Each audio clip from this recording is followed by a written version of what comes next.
Shut up and sit down.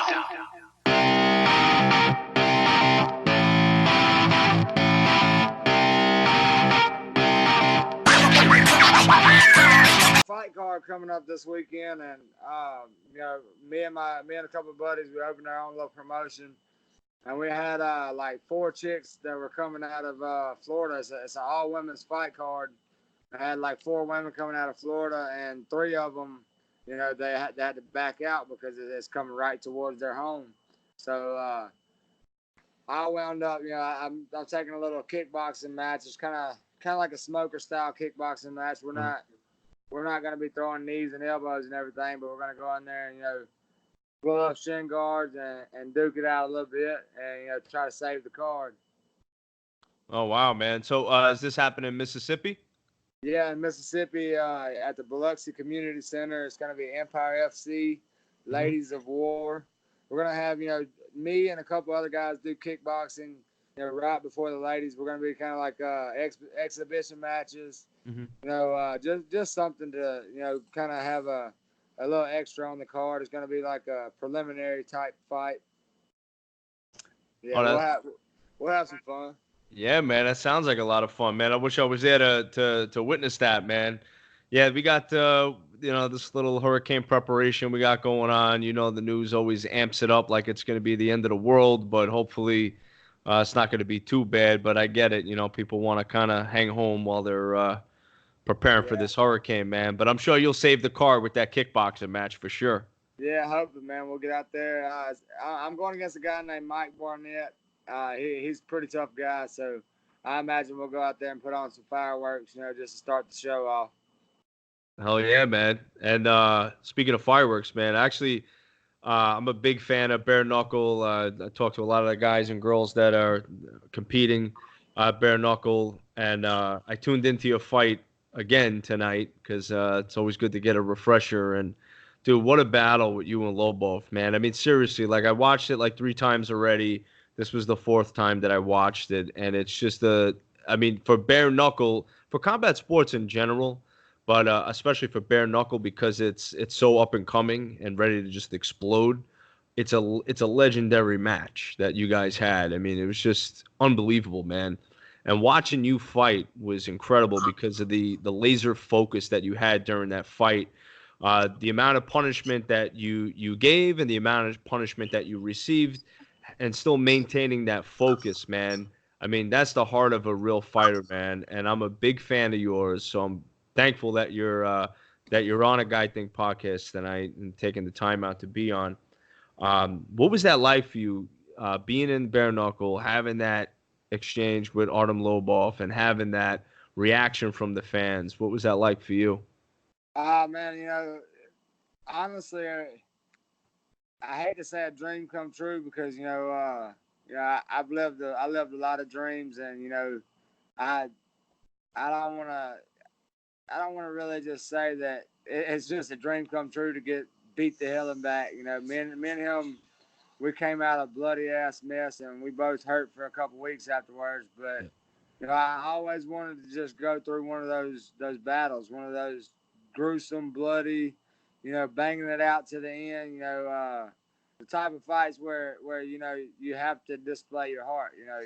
It went from, in the beginning we was trying to show what little bit of skill we had, and then before it was over with, it was just I'm gonna try to knock him out before he knocks me out, and and that's kind of what it turned into. It's just a slugfest, and we had a lot of fun doing it.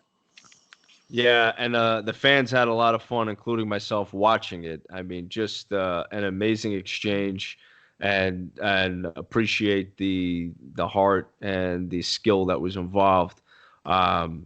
You got to respect fighters for going in and doing what you guys did in that match. There's a lot of respect there. Now I know that was BKFC 5. We're coming up on BKFC 8. There's been some rumors that you and Lobov may be doing a number 2. BKFC threw a couple of Instagram posts regarding if the fans would like to see that rematch. Was that a little bait for the fans? Is there some truth behind that? What's going on? If you could reveal it. Man, I'm hoping to get the fight. You know, I definitely want to fight again this year. Probably going to be November.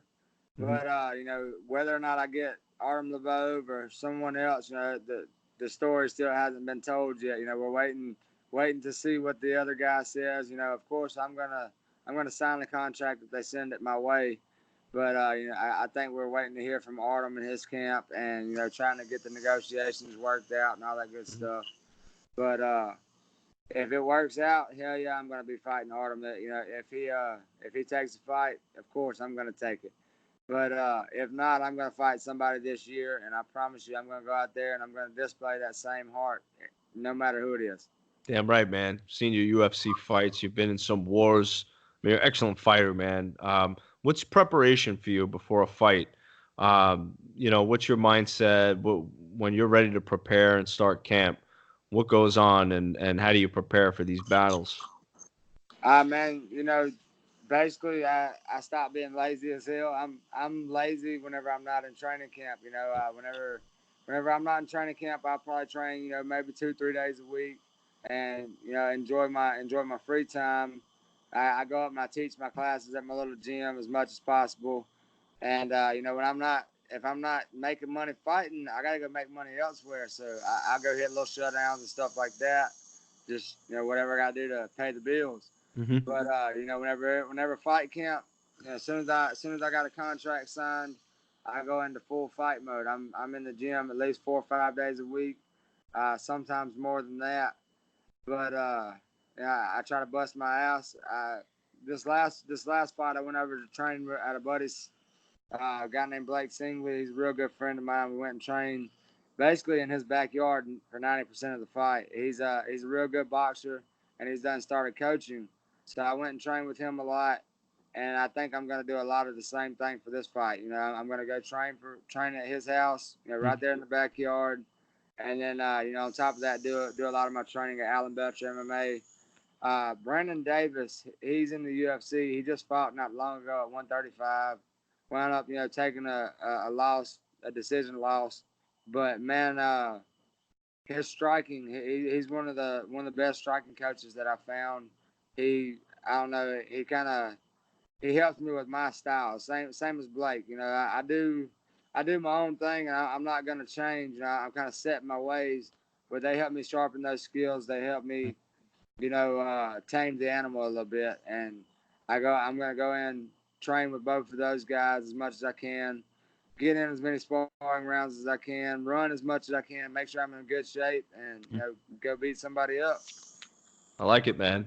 And if Lobov deal doesn't work out, is there anybody that's in your crosshairs that you'd like to fight other than him? That I would like to fight. Of course, one day, I don't know when, but I might have to do it in the parking lot. But I want to fight Johnny Bedford. Uh, Okay. he talked a lot of shit, tries to act like he's tougher than what he is. You know, he's a good fighter. Don't get me wrong. He's got good skill, but he's a 135er thinking that he can move up to 145 and, you know, beat me up like he does the rest of them guys. He's fought, you know, 4 guys for bare knuckle that, you know, Reggie Barnett was his toughest test. And I feel like I could beat Reggie Barnett with one hand tied behind my back. You know, the everybody that I've seen him fight, whenever they get hit with a couple punches, they get scared and they're not really in the fight no more. They're just trying to, you know, make it through the fight. They're not there to win. But, you know, he doesn't know that no matter how many times he lands a combo and then he hits an angle, makes me miss or whatever, I'm going to stay right there. I'm going to stay in his face. I'm going to beat his little ass until he goes to sleep.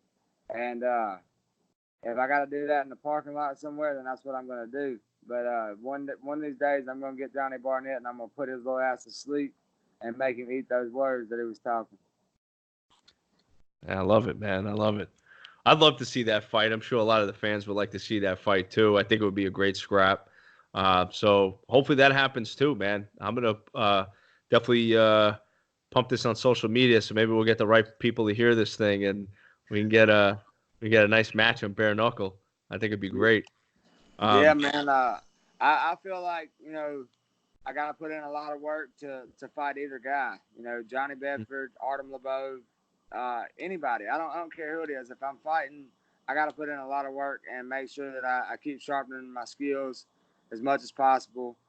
But you know, the thing is, I'm willing to put in the work. I'm ready to do it, Mhm. and you know, I'm ready to put in the work, and you know, I'm ready to get out there and showcase some skill and some heart and have some fun again. You know. Absolutely, man. And I think it'll be great. And I know last fight there was some sort of rib injury that you had. What was going on? How did that rib injury occur? Man, I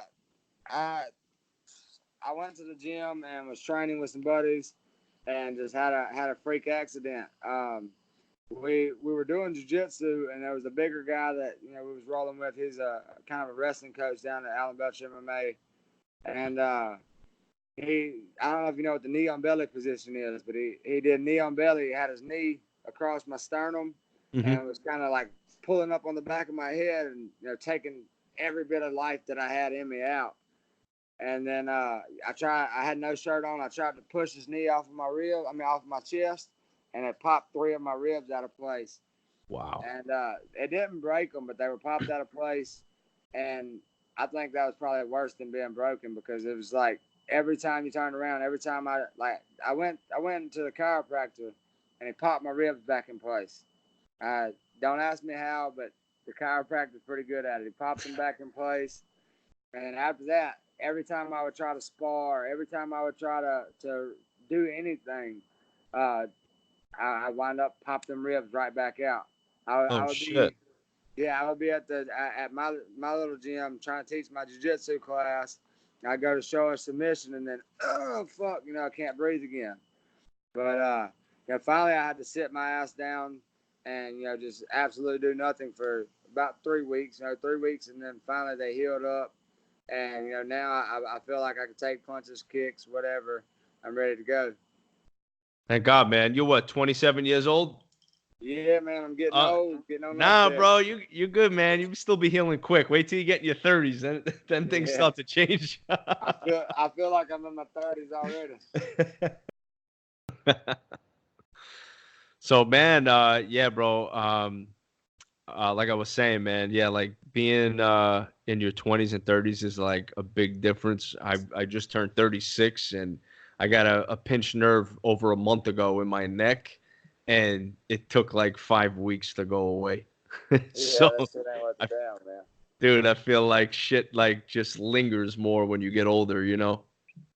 Yeah, I can definitely tell, man. I don't heal like I did when I was 16, 17, man. Back in the day, I could go in the gym, not warm up, and you know I wouldn't pull something. But now, if I go in the gym and I don't warm up, then next thing you know, I'm hurting for 2 weeks. So yeah, I try to play it a little bit smarter nowadays. I hear you, man. Well, that's good because you got to preserve that career too, you know? So, especially the battles that you're in, you definitely got to be smart about it. So that's definitely a smart thing that you're doing. Oh So, yeah. question for you, actually. I ask a lot of fighters this only because bare knuckle is becoming very popular. It's kind of like UFC 25 years ago when it first started getting hot. And, you know, you're one of the innovators now. You know, there's quite a few of you guys out there that really stand out. And you're kind of like the founding fathers of this bare knuckle reviving, you know. So for you, seeing how this thing is growing, are there any boxers out there or guys in the UFC or Bellator MMA fighters that you'd like to see transition over to bare knuckle? Whether you want to fight them or just see them transfer over. Is there any guys in particular that come to mind? Man, one person for sure that I would like to see get over to bare knuckle is Josh Emmett. Man, that guy sleeps people. Cub Swanson, that'd be another fun one. There you go. Uh, I know that Nate Diaz is probably never going to do it, but if Nate Diaz come over to bare knuckle, he would fucking demolish his division. Woo. Uh, Boxers, I don't really care. I don't watch much boxing, but I don't care. But I damn sure don't want Floyd Mayweather to come over there, because he would just run from everybody. And of course, he's a great boxer. Don't get me wrong. He's Yeah. the best defensive boxer there is, but this ain't about defense. I want to see somebody's offense. You know, I want to see somebody who's coming to bang, somebody's coming to knock heads off. But man, did you see that bare knuckle? They just signed Bigfoot Silva versus Gabriel Gonzaga. It's gonna be a battle. Yeah, man. I feel like somebody's probably gonna go to sleep that night, and I think I'd like to see that. I want to Yeah, beat him in person for sure. absolutely, man. Actually, so Bigfoot is a local boy from down here in Florida, where I'm from. So I've seen him around quite a few times in public. He trained at Top Team in Coconut Creek. Big dude, you know, big guy, real big guy in person. He's even bigger in person than he is on TV. But yeah, I think it's going to be a good match. I think David Feldman's definitely got he's got the juice, man. He's getting people to cross over, and people are getting a lot of interest in this bare knuckles. So I'm excited to see BKFC 8. You know, it's going to be a good headline event, and they're going to be in Tampa. I'm gonna head out that way, so I'll be there live. I'm looking forward to that. But yeah, man, I agree with you. I think Nate Diaz would be, if he ever decided to come over, even later on in his career. I agree with you 100%, man. That guy could clean house. Yeah, man. That like as of right now, if you look at bare knuckle, there's a few people that's getting there with some skill and stuff, but there's not, including myself, there's not a whole lot of skill in bare knuckle. You know what I'm saying? Hmm. There's not any really good crisp boxers, any really good punchers. But let Nate Diaz come over there, man. I would love to see that shit. But man, I'm just saying, you know, there's a lot of guys with a lot of heart and a lot of people that just are ready to get in there and bang. And I think that's kind of what bare knuckle needs right now. But Hmm. you know, before you know it, you're gonna see a lot of people playing it safe in bare knuckle too.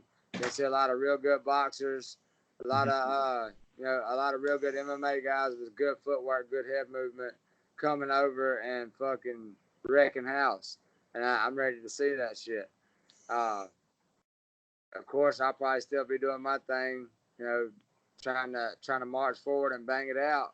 But we'll see what happens. I might get a little footwork, a little head movement behind me for the next one. Cool. I'm looking forward to it, man. And so like as far as your personal experience in bare knuckle, because you've been in the UFC, you've been in the big promotions, transitioning over to bare knuckle, what's it like, you know, behind the scenes, dealing with management, dealing with David Feldman? How was your experience so far? Man, everybody was bare knuckle so far.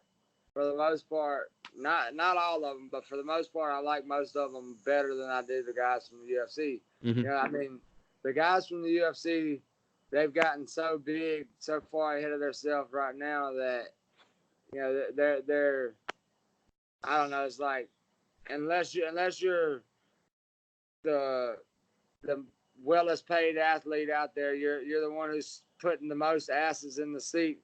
They don't care to talk to you. They don't care to have a real relationship with you or nothing.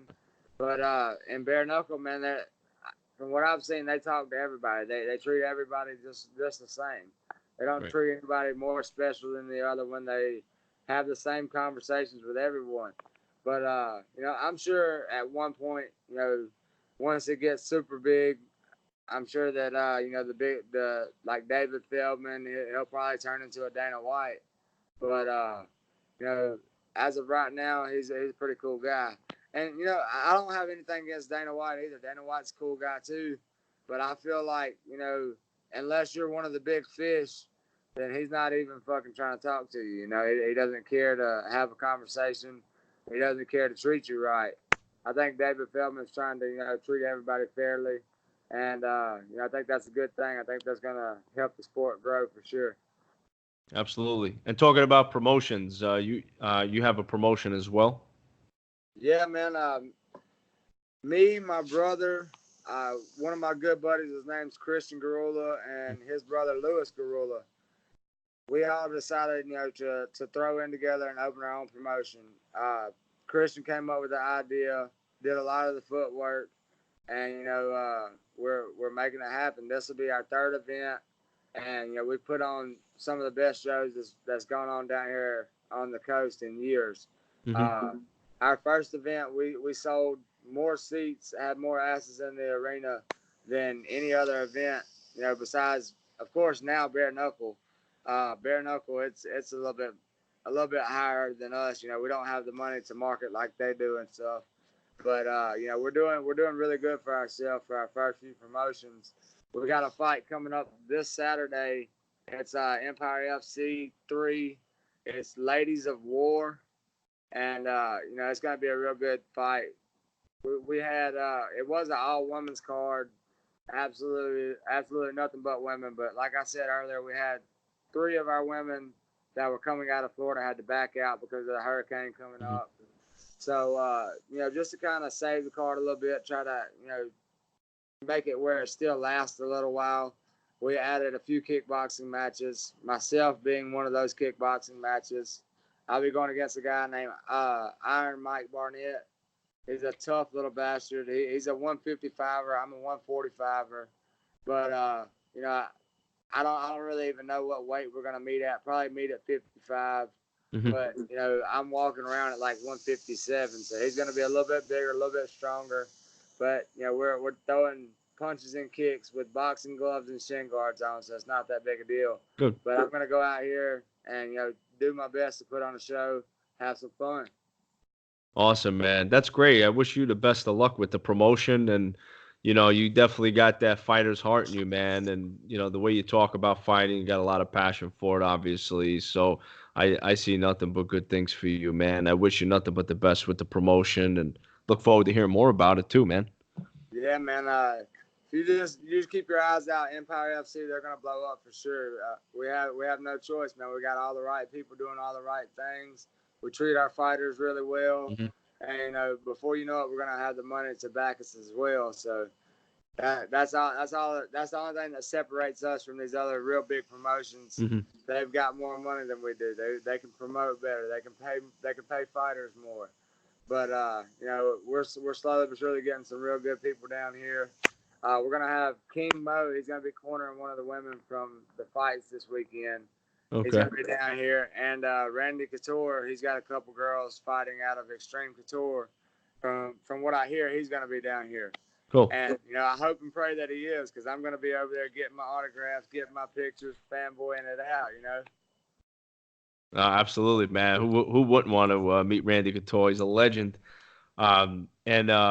Yeah, you just let me know too if you or your manager send me some information on your fight promotion. I'll be happy to share it on my social media page too, so people are aware of Yeah, what you man, for guys are sure. doing. Happy to help out and help the cause, man. Oh yeah, for sure, man. I believe we're gonna be doing Facebook Live this time. We had our last card was on Fight TV, and it was just I did a combat jiu-jitsu match on that card. Mm-hmm. And I wound up hurting my ribs like a week before the match, so I didn't do all that great. I was gassing out real early, but I wound up I won and had a lot of fun. But I think we're gonna do Facebook Live this time, because with the pay-per-view, it's getting to where you can sell less and less pay-per-views nowadays, because everybody's going to Facebook Live. You got one person buys the pay-per-view, and then 50 people get to watch it. Yeah. So instead we're gonna do our Facebook Live, and get everybody to kind of get the word out there that way. Cool. Yeah, I'll be happy to share it, man. Just send me the information, and I'll let my followers know. And I got a lot of fight fans that listen in, so it'll definitely be something that they'd be interested in. And I'm happy to help you out with that. And any new sponsors that you have right now? Yeah, man. I just got a new sponsor called Western Cannabis. They're gonna be helping me out with all my CBD products, all my recovery products. And I've got another sponsor called Neutral Waste Shop. They're also a CBD sponsor. I don't know if anybody's tried that stuff, man, but CBD works. It helps heal your body big time. All the aches and pains helps it go away. And I've got a guy named Vince Anderson. He's one of my sponsors. He owns a little place called My Nerdy Neighbor. It's kind of like a cell phone, computer, anything technology, he can fix it. he's the man. But you know, he's been helping me out a lot with getting my sponsors and stuff. We're gonna try to start like a Jason Knight or Mississippi Mean like clothing line or whatever. Not really clothing, I guess, like fight shirts, fight shorts, rash guards, shit like that. And he's been helping me out with that. So thanks Vince so much. My nerdy neighbor, you're the shit. He's a good dude, man. He helped me get this podcast set up with you, and you could tell he's definitely likes what he does, man. He's an easy dude to talk to, and he's a pro. So got a good guy in your corner, man. He's a damn good guy to have in my corner, man. He's taking a lot of the load off of me, so I can't thank him enough. That's awesome, man. And I can't thank you enough for being on the podcast and taking the time out of your schedule to do it. It's always a pleasure to have you Warriors on, especially you, because I really enjoy your fights, and I'm looking forward to getting you back in that squared circle, man, and seeing you fight again, man. I think it's going to be fucking awesome when you get back there. And if you don't mind, I'd like to share this on social media and put out there that maybe a Johnny Bedford match if the Lobov doesn't go through. Yeah, I'm down, man. Johnny Bedford, he already has my address. I gave it to him. If they don't want to pay that man to fight me, then come to the house, come get it. I promise I will fight that man anywhere. I'll fight him in Walmart parking lot if I need to. I want to shut his mouth, and I promise you I'm going to get that opportunity one day. Damn, man. Fierce words from a fierce man. Thank you so much, brother, for being on the podcast. And I'll definitely stay in touch with you, let you know when I release this. And looking forward to seeing you out there and talking to you again, my man. Yes, sir. Thank you so much for having me on the show. Anybody that, you want to do a podcast in the future, reach out. I promise you, I don't care if you got 10,000 followers, 100,000 followers, or 2 followers. It's not about that for me. I enjoy doing it. Try to get my name out there, get your name out there. If I can help you, you can help me. Let's do it. I love it, man. That's how I feel too, bro. And I appreciate those kind words from you. And I'm sure we'll definitely be helping each other out now and in the future.